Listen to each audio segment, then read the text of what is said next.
Jonathan. And we're Creative for Learning. Today, we're going to go deeper on a topic that we brought up in episode 20 about grading essays. But the topic today is rough drafts and why we stopped calling them rough drafts. So, how did calling them rough drafts become such a big deal for you? Yeah.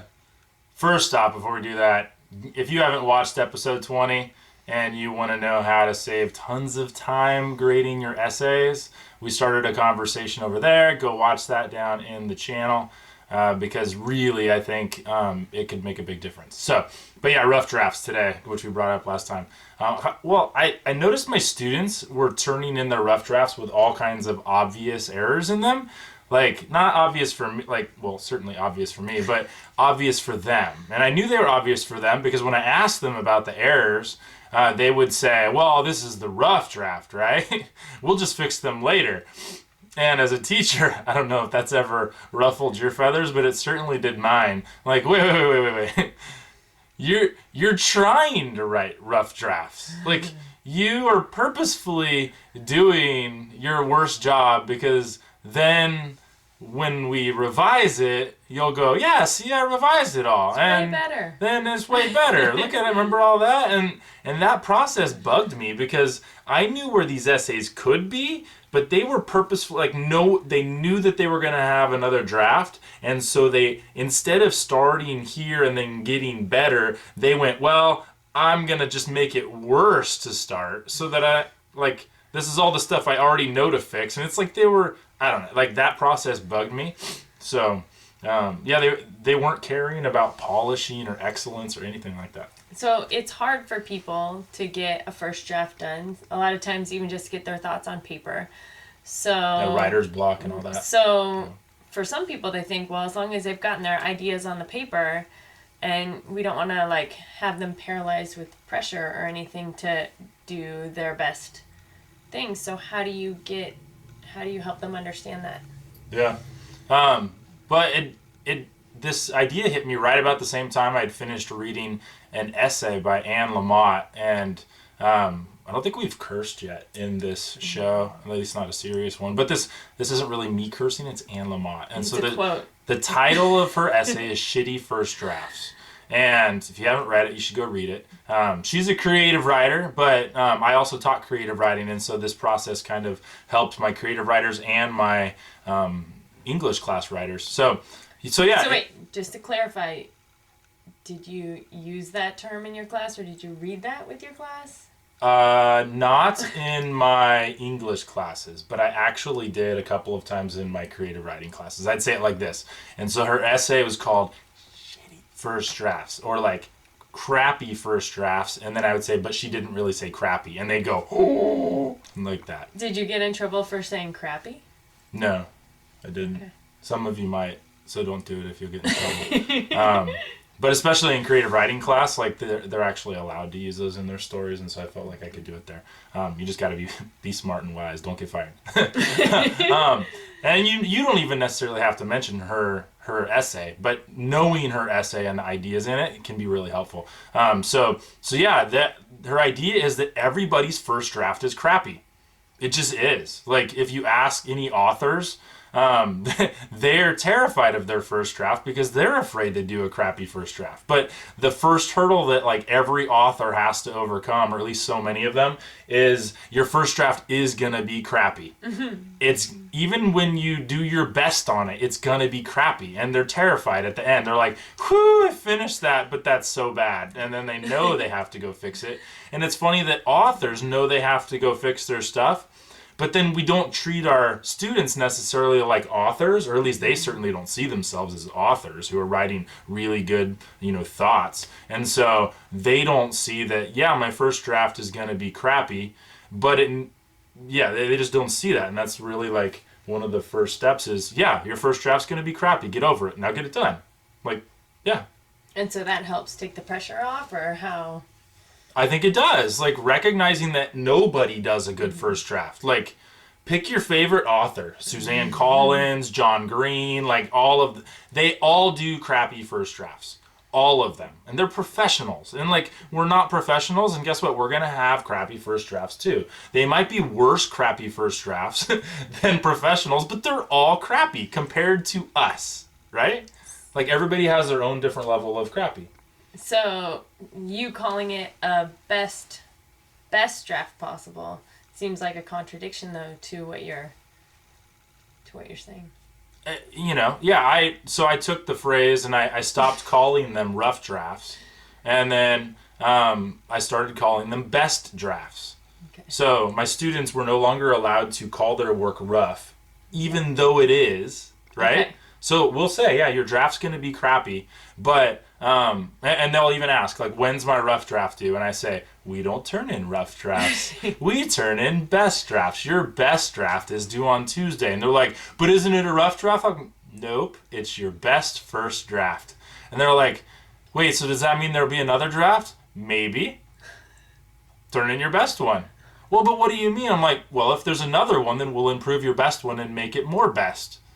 And they're like so frustrated because they just want to get it done. But part of this is realizing that, like, even if they did their absolute best one, when we revise it again, it will get more bester, right? Like More bester. yeah, like Sorry. no matter how many times you revise your thing, it will get better. Like every author at some point realizes, like, this is just my published draft. And like so many of them don't even go read their published drafts because they're just tired of them and they know there are errors in them and they just had to get them done. But that's their best effort at that story. Got it. And so our students just need to realize that, like, their best is never going to be perfect. It's not. Like, let's just stop thinking that way and thinking like, I'm going to turn in my best and then I'm going to fix it and make it my better best. Because like, we just go in stages. Like, you turn in our best and we learn. Like, you play your best basketball game and then you go practice and you can't believe you used to be that bad when it was your best. Okay.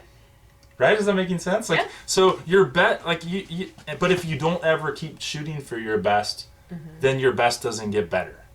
And that's what they don't realize. They realize, like, they're afraid of messing up. But yeah, mess up, do it. But like, fix your mess ups and do your best effort, and then we'll fix your mess ups again, like each time. Does that make any sense? So really, you're like empowering them to know and experience what it is like to be an author or a writer, because that's what we are teaching them to be. And then helping them just release the fact that their first draft is going to be crappy, and then trying to help them like grasp both realities of there's going to be your crappy first draft, but then it's also something that should be your best effort. And then once they can get that done, get their first draft done, written on paper,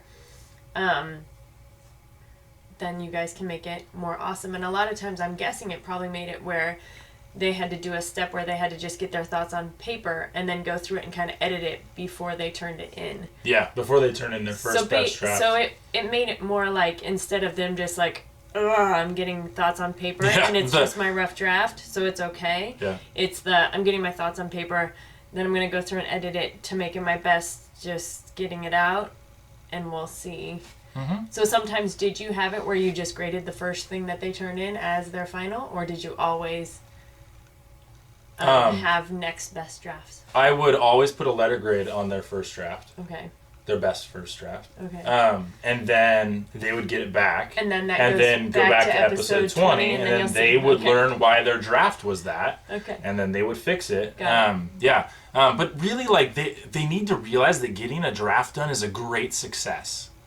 Like, getting that crappy draft done is awesome. You know, and so yeah, before I ever collected anything, they got their crappy draft done, but they never turned in their crappy draft. Like, they fixed that, and I walked them through how to fix it, and then they turned in their best first draft, and then I would just put a letter grade on that, and then they would get it back and revise it again. It's almost this same first process, just afterward, and now they realize, gosh, I didn't even do that. Like, and they'll fix it, and then there might be 2 rough drafts. That's the beauty of only putting a letter grade on top and having them do all of the revision as I walk them through it and teach them how to revise, is I can do more drafts. But at some point, Like, I would never tell them when it was the last one. Okay. They just always needed to turn in their best one. And of course, they need to trust me that whichever draft I grade, I'm going to grade it like I know that it's that draft. Right? Like, I'm not grading these ever expecting them to be perfect. I'm grading them expecting them to be your best first draft of an 8th grader on your first essay. You know? Like, I tell them that, and so then that's what they're expected to turn in. But, like, you should expect this one to be graded. It's your best one. So turn it in. We may revise it and then grade that next one, but expect that it's your best. Like, don't turn in not your best. Why would you? I asked them that. Like, why would you turn in not your best? And they don't have an answer besides that they're lazy, right? Or that they didn't schedule their time right and ran out of time or something. But they don't have a good answer. I never have a good answer. Why wouldn't you turn in your best?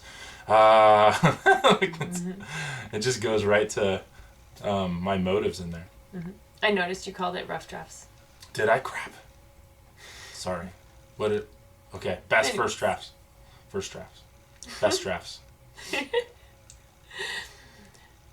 So, what's the conversation of the day?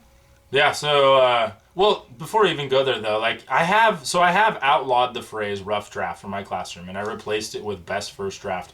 And if I slip up and call it a rough draft, my students will call me on it, and I'll just say, you're right, it's not a rough draft. Why is it not a rough draft? Because it should be our best work. And they call me on that. And this isn't, I just want to, like, clarify, this is not just a mere switch in semantics. This is not just a change in words. Like, I'm a firm believer that the words we say empower our students and really make meaning.